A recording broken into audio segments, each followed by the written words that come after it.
হে আল্লাহ, আমি এত গুনাহ করেছি যে নিজেকেই ঘৃণা লাগে, তবুও জানি আপনি ক্ষমাশীল, আমাকে ফিরিয়ে দেবেন না। আপনার দরজায় হে আল্লাহ, আমার সব গুনাহ মাফ করে দিন। আমি আপনার দয়ার আশায় আছি।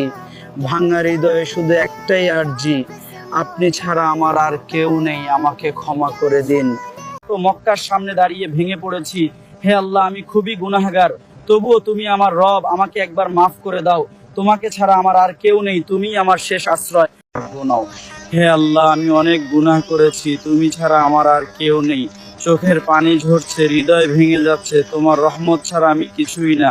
আমার সব ভুল মাফ করে দাও, আমাকে তোমার কাছে ফিরিয়ে নাও। মক্কা শরীফের সামনে দাঁড়িয়ে আছি, হৃদয়টা ভেঙে টুকরো টুকরো হয়ে গেছে। হে আল্লাহ, আমি অনেক গুনাহ করেছি, কিন্তু তোমার রহমত থেকে নিরাশ হইনি। আজ হে আল্লাহ, এই পবিত্র রওজার পাশে দাঁড়িয়ে আমার কান্না আপনি শুনে নিন। আমার প্রতিটা ভুল, প্রতিটা পাপ আজ আপনার কাছে স্বীকার করলাম। ক্ষমা করে দিন, দয়া করে দূরে ঠেলে দেবেন না। অশ্রুসিক্ত চোখে স্মরণ করি হযরত মুহাম্মদ সাল্লাল্লাহু আলাইহি সাল্লামের জুতা মুবারক।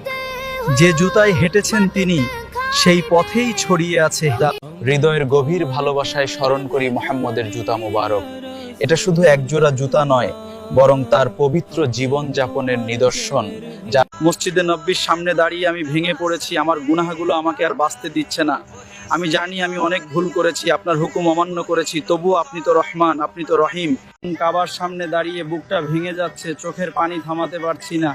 হে আল্লাহ, আমার গুনাহ পাহাড় সমান, তবু না রহমত তার চেয়েও বড়, আমাকে মাফ করে দিন। আপনার দরজা ছাড়া